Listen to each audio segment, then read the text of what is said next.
Purihin ninyo ang Panginoon, nakilain ang kanyang ngalan. Purihin siya ay awitan at papurihan magpakailanman. Nilikha niya ang langit at lupa, nilikha niya ang araw at buwan, nilikha niyang mga isda't ibon, mga bubat at karagatan. Tunay siyang banal at dakila, purihin ang kanyang ngalan. Ang lahat ng nilikha niya'y mabuti, pinagyaman niya ng lubusan. Purihin ninyo ang Panginoon, nakilain ang kanyang ngalan. Purihin siya ay awitan at papurihan magpakailanman.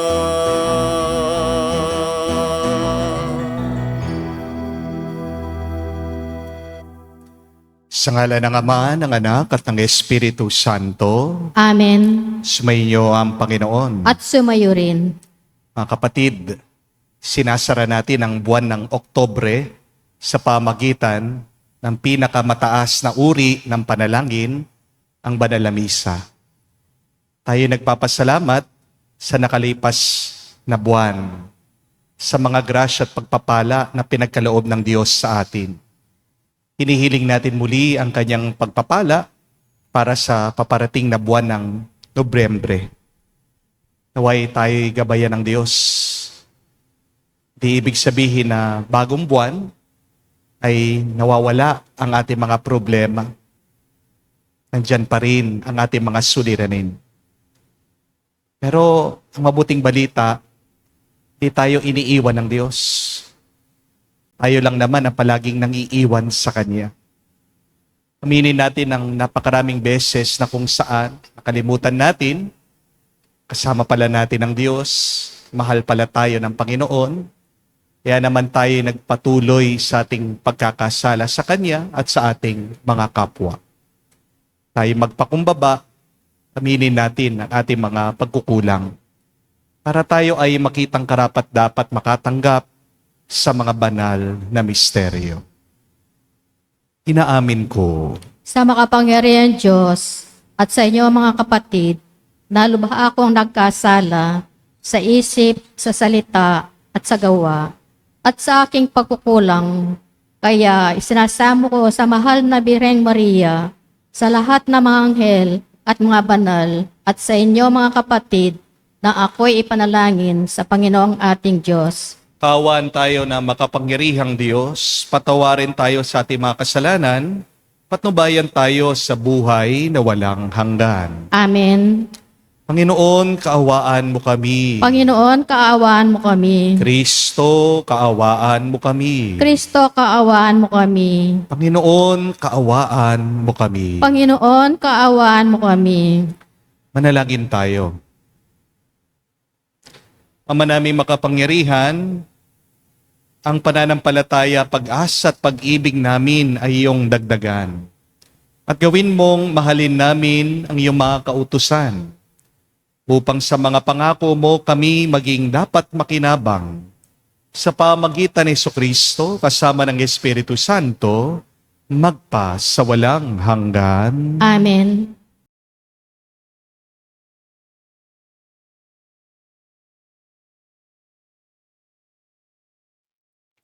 Pagbasa mula sa sulat ni Apostol San Pablo sa mga taga-Roma. Mga kapatid, saksi ko si Kristo, na katotohanan ang sinasabi ko. Hindi ako nagsisinungaling. Saksi ko rin ang Espiritu Santo na malinis ang aking budhi sa sasabihin kong ito sa inyo. Matindi ang aking kalungkutan at di mapawi ang pagdaramdam ng aking puso tungkol sa aking mga kalahi at mga kababayan. Ano pat, mamatamisin kong ako'y sumpain at mawalay kay Kristo, alang-alang sa kanila. Sila'y mga Israelita at itinuring ng Diyos ng mga anak niya. Nakita nila ang maliwanag na tanda na nagpapakilalang sila'y kasama nila. Sa kanila, nakipagtipan ang Diyos. Sa kanila rin ibinigay ang kautusan, ang tunay na pagsamba at ang mga pangako. Sila'y nagmula sa mga patriarka at sa kanilang lahi nagmula ang Kristo nang siya'y maging tao. Diyos na kataas-taasan na pinapupurihan magpakailanman. Amen. Ang salita ng Diyos. Salamat sa Diyos. Purihin mo, Jerusalem, ang Panginoong butihin. Purihin mo, Jerusalem, ang Panginoong butihin. Purihin mo, Jerusalem. Purihin ang Panginoon. Purihin mo ang iyong Diyos. Kayong mga taga-Siyon, yaong mga pintuan mo ay siya ang nag-iingat. Ang lahat ng iyong lingkod ay siya ang nagbabasbas. Purihin mo, Jerusalem, ang Panginoong butihin. Ginagawang matahimik yaong mga hangganan mo. Bibigyan kang kasiyahan sa loob niyang trigo. Kung siya ay naguutos, agad itong natutupad, dumarating sa daigdig na hindi na nagluluwat. Purihin mo, Jerusalem, ang Panginoong butihin. Kay Jacob niya ibinigay ang balita at pabilin, ang tuntunit mga aral, ibinigay sa Israel. Ang ganitong karapatan ay wala ang ibang bansa pagkat hindi nila batid ang utos na itinakda. Purihin ang Panginoon. Purihin mo, Jerusalem, ang Panginoong butihin.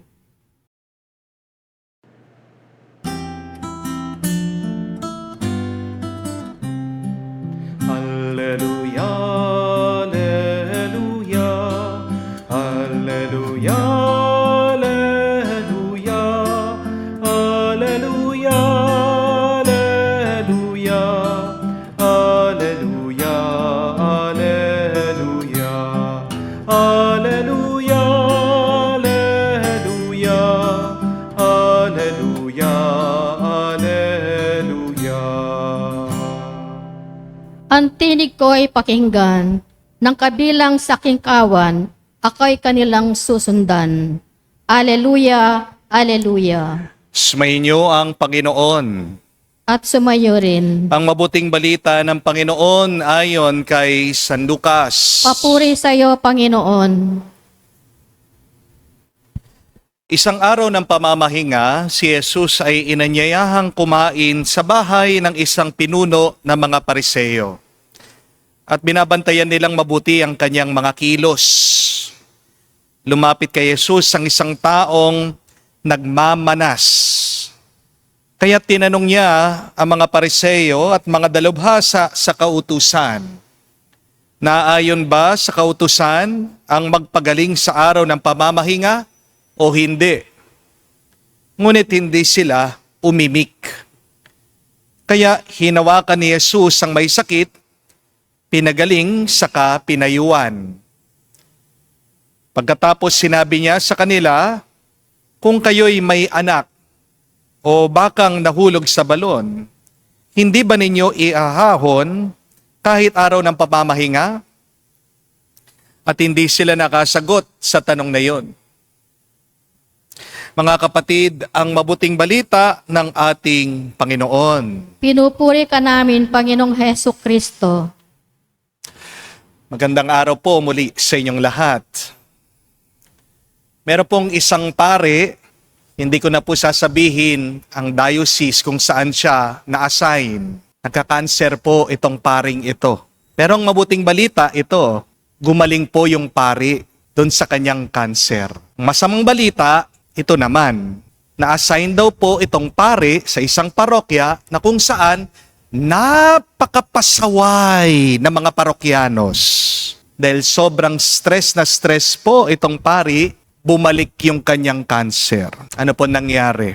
Ayun, namatay po ang pari pagkabata-bata po niya. Kaya ang sabi ko po, dapat palitan na nila yung pangalan ng parokya nila. Gawin na lang Parish of Stress and Sorrow. Di po ba? Kasi ang katotohanan, stress is real. Stress is harmful. Amen. Pinatunayan po ito ng isang pilosopo at doktor. Ang pangalan po niya ay si Avicenna. Nung minsan daw po, gumawa siya ng isang kakaibang eksperimento. Kumuha daw po si Avicenna ng 2 tupa. Parehong edad, parehong laki, at pareho naman pong pinapakain araw-araw. Pero ito po ang twist. Ito ang pagkakaiba doon sa 2 nakakulong na tupa. Yung isang tupa, pinaharap po ni Avicenna sa isang asong lobo. Pero yung isang tupa, habang nakakulong, nakaharap daw po sa hardin. Walang nakikitang panganib. Pareho po silang binubusog araw-araw. Maganda pa nga po yung kanilang higaan. Merong dayami. Pero itong tupa na kung saan palaging nakakakita ng asong lobo, napansin po ni Avicenna. Nitong doktor, nitong pilosopo, paunti-unti siya po ay pumayat. Nanghina hanggang namatay. Namatay po yung isang tupa, hindi dahil kinain siya ng asong lobo. Namatay yung tupa dahil kinain siya ng stress niya. Habang yung isang tupa, tumaba pa. Tignan nyo na, kung ano ang iyong tinitignan, yan ang iyong mararamdaman. Amen? Kung gusto mong gumaan ang iyong loob, ayusin mo ang iyong tingin. Magandang itanong, magandang pagnilayan ngayon. San ka ba nakatingin? San ka ba nakatuon? Anong tinitignan mo sa iyong buhay? Problema o pagpapala? Are you looking at the Lord or are you looking at your burdens? What do you see in your life? Burdens or blessings? You decide. Alam ko, mahirap po mag-manage ng stress. Amen? Kasi ang tali-talino mo. Ang problema, palagi mo pinapahawak yung stress mo dyan sa isip mo, dyan sa utak mo. Pero alam nyo, ang pinakamagandang stress management, pagsuko sa Diyos. Remember that. The best stress management is that you allow the Lord to manage your stress. Let go of your stress to God. Sa ebanghelyo po natin ngayon, narinig natin dinala kay Jesus. Itong tao na nagmamanas. Sa English, meron daw siyang dropsy. Ang dropsy po, pamamaga ng katawan dahil may sobrang tubig sa'yo. Sa harap ng mga Pariseo, pinagaling ni Jesus itong tao kahit na araw ng pamamahinga. Labag po yon sa batas kasi binabawal na magtrabaho sa Sabat. Pero anong talagang ginawa ng ating Panginoong Jesucristo dito? Hindi siya nagsayang ng oras dahil alam niya, itong taong may sakit, pagod na, hirap na. Sabi ni Jesus, kung nga yung anak mo o yung alaga mong baka nahulog sa balon, kahit na araw ng pamamahinga, di ba? Ililigtas niyo sila. Wala daw sumagot. Walang umimik. Anong ibig sabihin? Silence means yes.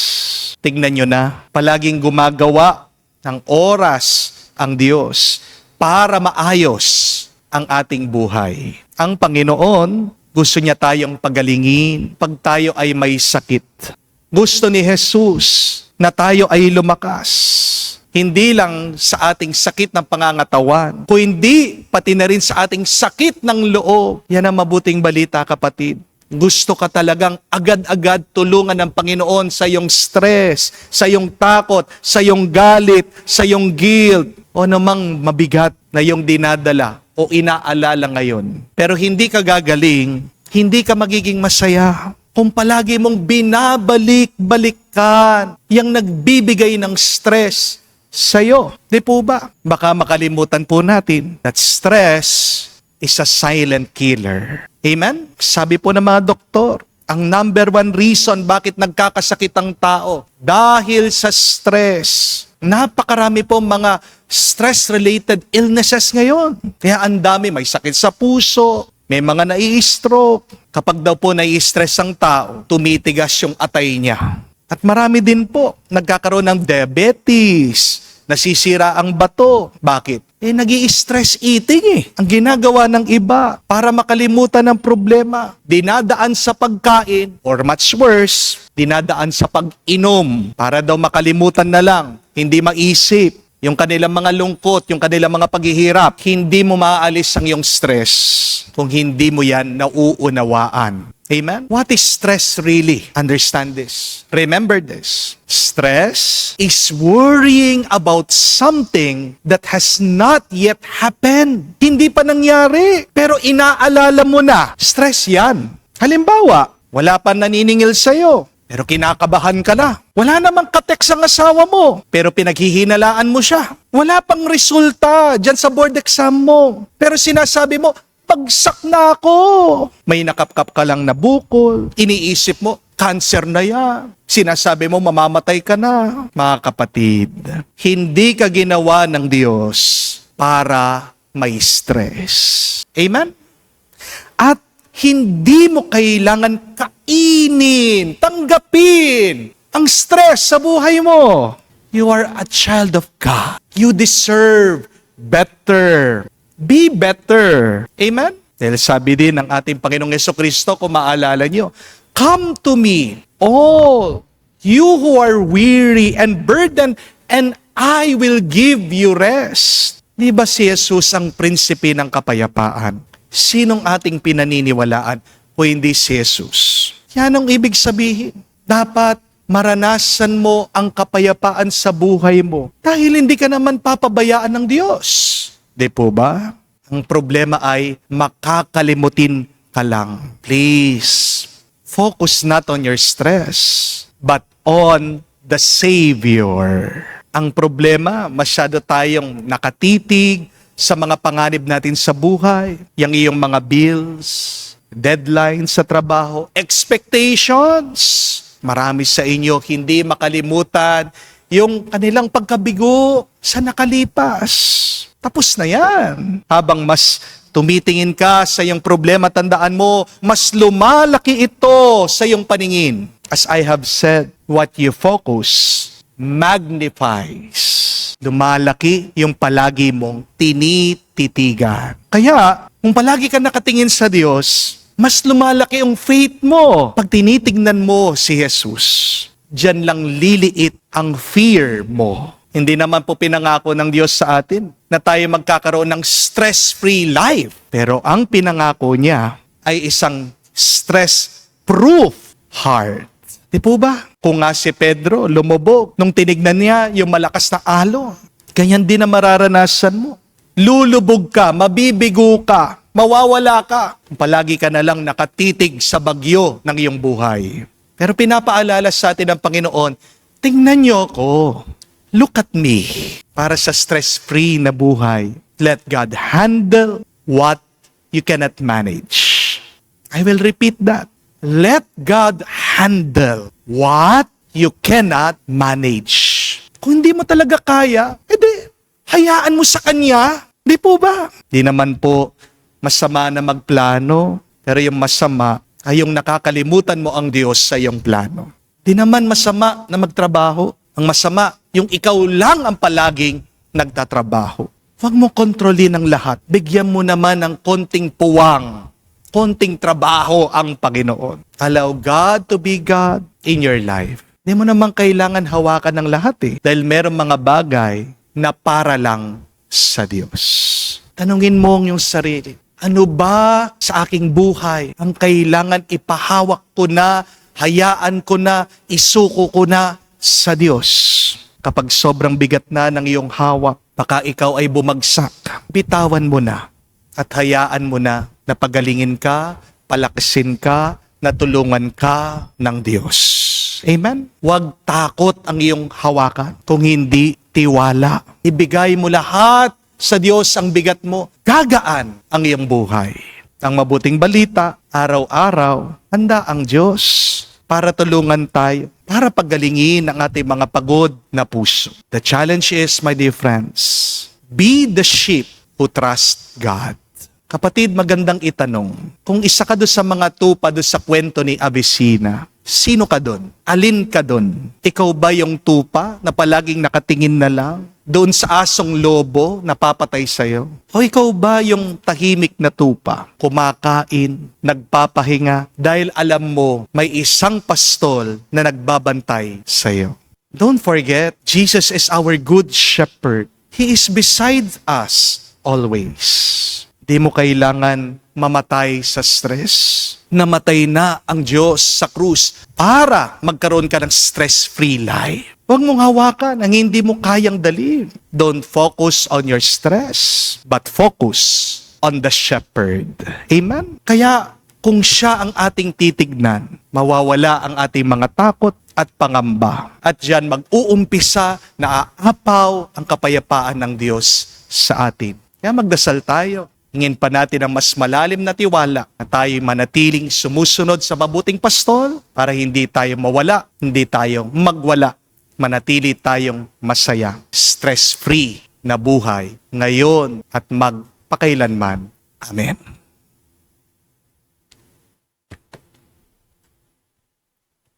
Tumayo po tayo, manalangin tayo sa Diyos Ama na tumatawag sa atin bilang kanyang mga anak, maging malaya sa pamagitan ng kanyang anak na si Jesucristo.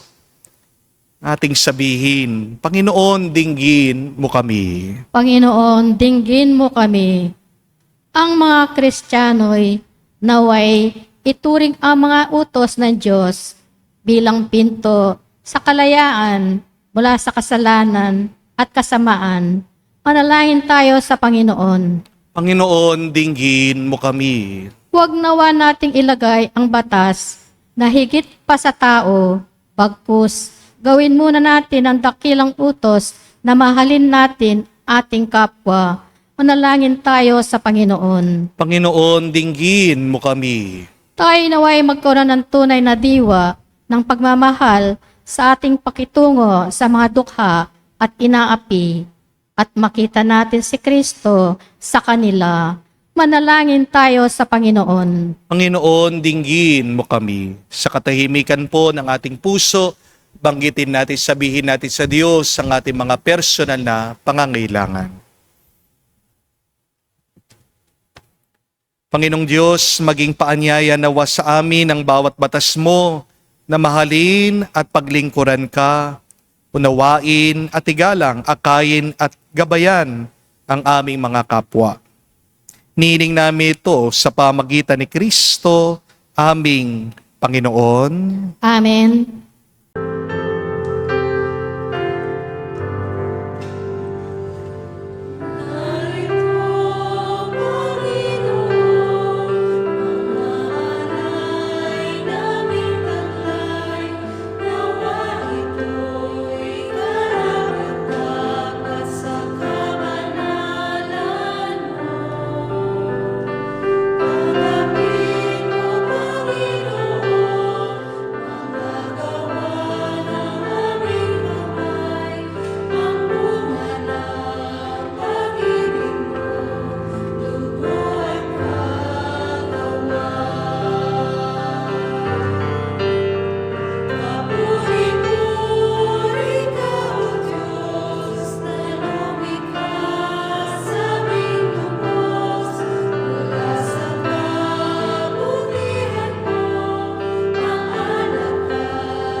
Manalangin kayo mga kapatid, para ng ating mapaghahain ay kalugdan ng Diyos amang makapangyarihan. Tanggapin nawa ng Panginoon itong paghahain sa iyong mga kamay, sa kapurihan niya at karangalan, sa ating kapakinabangan at sa buong sambayan niyang banal. Ama naming lumikha, tunghayan mo ang mga alay na aming inihahain sa iyong kadakilaan, upang ang paglilingkod na aming ginagampanan ay humantong sa iyong lalong ikadarangal. Sa pamagitan ni Jesucristo kasama ng Espiritu Santo, magpa sa walang hanggan. Amen. Sumainyo ang Panginoon. At sumayo rin. Itaas sa Diyos inyong mga puso at diwa. Itinataas namin sa Panginoon. Pasalamatan natin ang Panginoong ating Diyos. Marapat na siya'y pasalamatan. Ama naming makapangyarihan, tunay nga marapat na ikaw ang aming pasalamatan. Sa pamagitan ni Jesucristo na aming Panginoon, utang na loob, nagbubunsod upang gunitain, kamatayan niya para kami buhayin, pagtitiwala ang sanhi ng ligayang di malilimot, sa pagkabuhay niya sa amin kaloob, pag-asa ang dahilan ng pagiging handa para sa pagbabalik niyang totoong dakila. Kaya kaisa na mga anghel nagsisiawit ng papuri sa iyo. Nang walang humpay sa kalangitan, kami nagbubunyi sa iyong kadakilaan.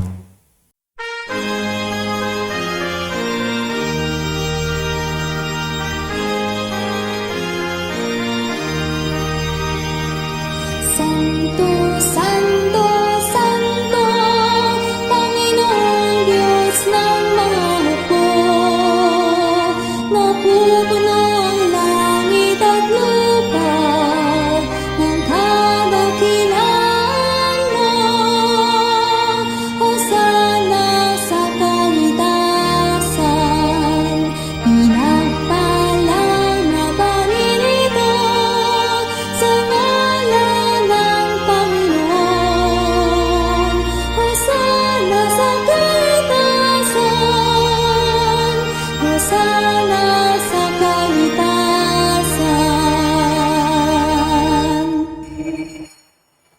Ama naming banal, ikaw ang bukal ng tanang kabanalan. Kaya't sa pamagitan ng iyong Espiritu, gawin mong banal ang mga kaloob na ito, upang para sa amin, maging katawan at tugo ng aming Panginoong Heso Kristo. Bago niya pinagtiis ang kusang loob na maging handog, hinawakan niyang tinapay, pinasalamatan kanya. Pinaghati-hati niya iyon. Inabot sa kanya malagad at sinabi, tanggapin ninyong lahat ito at kanin. Itong aking katawan na ihahandog para sa inyo.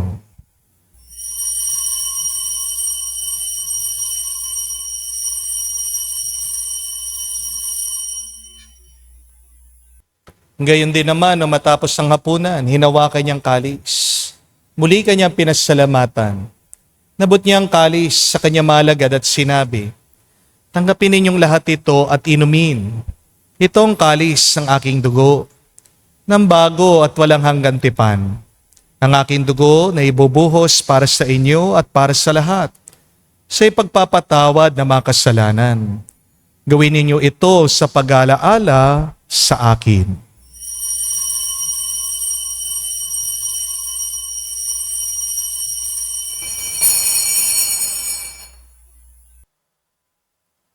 Ang misteryo ng pananampalataya.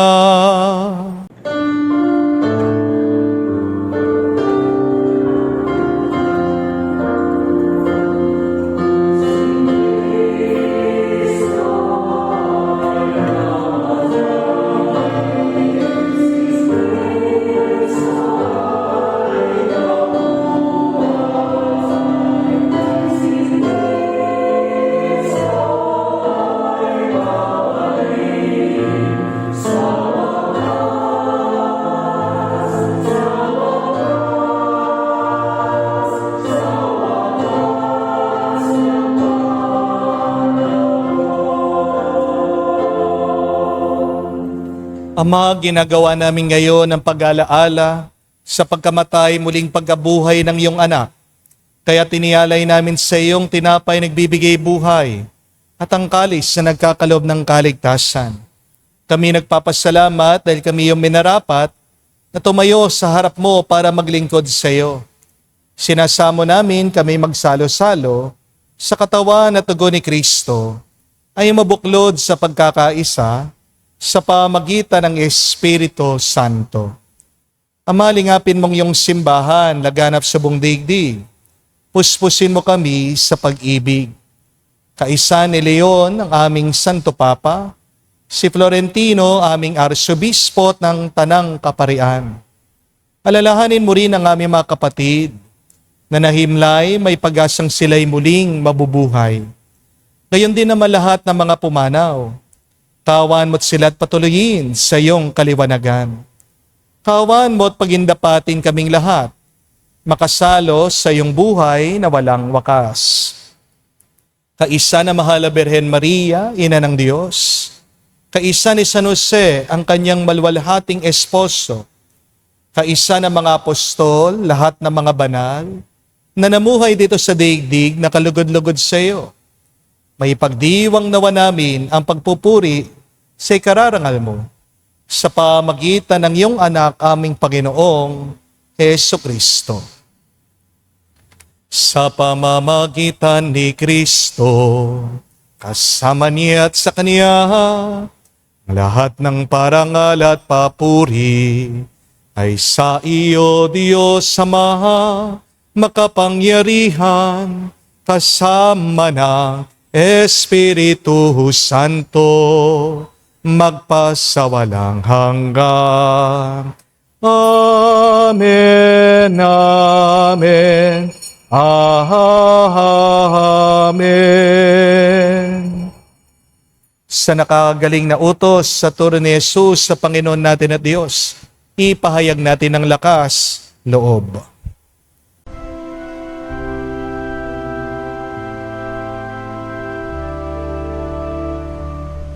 Ama namin, sumasalangit ka, sambahin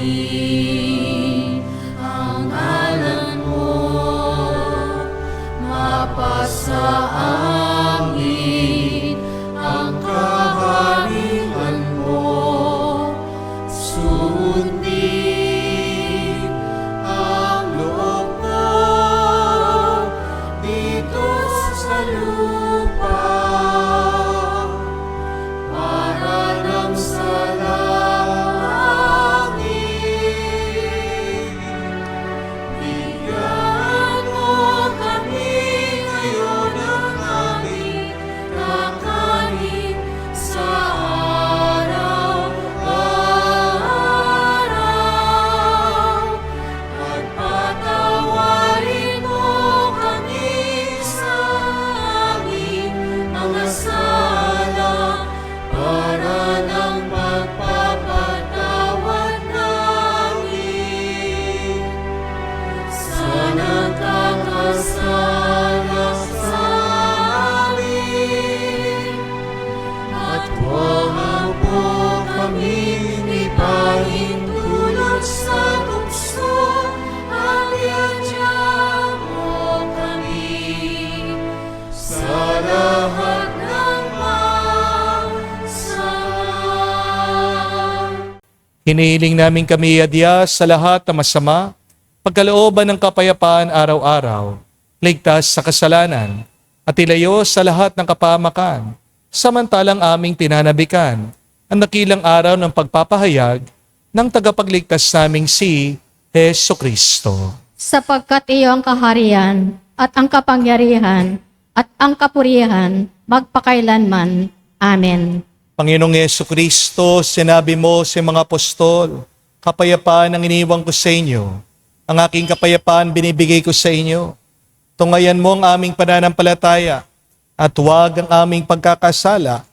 Pagkalooban mo kami ng kapayapaan at pagkakaisa ayon sa iyong kalooban, kasama ng Espiritu Santo, magpa sa walang hanggan. Amen. Kapayapaan ng Panginoon ay laging sumainyo. At sumayo rin. Magbigayan po tayo ng kapayapaan sa bawat isa. Pisuhin niyo po, kapayapaan po sa inyong lahat.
Mga kapatid, naririto ang ating Panginoong Jesucristo, ang Kordero ng Diyos. Siyang nag-aalis sa mga kasalanan ng sanlibutan. Mapalad tayong lumalapit sa piging ng Kordero. Panginoon, hindi ako karapat-dapat na magpatuloy sa iyo. Ngunit sa isang salita mo lamang ay gagaling na ako.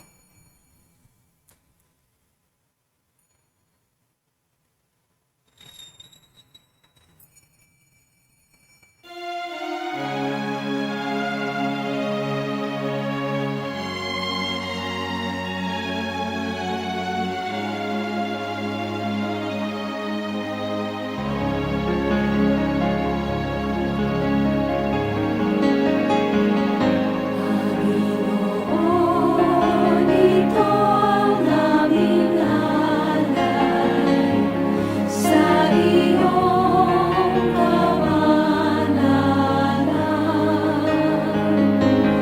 Tanggapin ang aming isip, buhay at kalayaan. Sa iyo ang aming katauhan,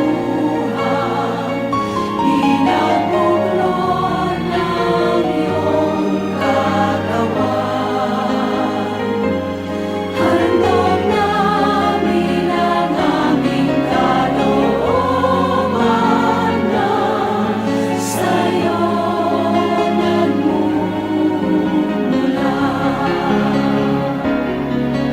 Dakila ang iyong puso, dakila ka, O Kristo, sambayan na kaming nagpupuri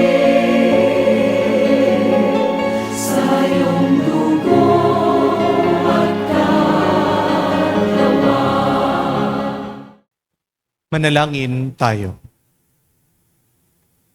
Ama namin mapagmahal, maging lubos nawa ang aming pakikinabang sa tinanggap namin sa piging mong banal, upang ang aming ginaganap na lantaran ay siyang aming makamtan tunay sa pamagitan ni Jesucristo kasama ng Espiritu Santo, magpa sa walang hanggan. Amen. Stress is real, and stress is a silent killer. Pero ano ba ang stress? Yan yung iniisip mo na panganib kahit na hindi pa dumarating. Kaya mag-ingat ka. Kung anong iyong tinitignan, yan ang iyong mararanasan. Kung nakatingin ka sa iyong takot, tatakot ka. Kaya naman ang hamon, palagi mong tignan ang Panginoon. Look at the blessings of your life, not at your burdens. Kaya nabibigatan ka kasi gumagawa ka ng problema mo dyan sa iyong isip. Pero palagi mong tandaan, meron tayong isang mabuting pastol na gabay natin, papalakas sa atin. Kaya nga po, ang assignment ko sa inyo, kayong mga nai-stress, maghanap kayo ng picture, ng larawan ng ating Panginoong Jesucristo, the Good Shepherd. If you can, make that your wallpaper, screensaver, print po kayo, lagay nyo sa altar nyo kapag kayo ay nai-stress, nag-aalala, nabibigatan, nalilito, naliligaw, tignan nyo po yung picture ng mabuting pastor. At huwag mong titigilan na tignan hanggat hindi manumbalik ang tuwa at kapayapaan sa iyong puso. Gusto kang sumaya ng Panginoon, hindi ka ginawa ng Diyos para ma-stress ka. Kaya, isuko mo ang sarili mo sa Kanya ngayon. Sumainyo ang Panginoon. At sumayo rin. At kayo basbasa ng Diyos, makapangyarihan sa lahat, sa ngalan ng Ama, ng Anak, ng Espiritu Santo. Amen. Ang ating misa ay natapos na. Pumayo kayo sa kapayapaan ni Kristo. Salamat sa Diyos.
araw.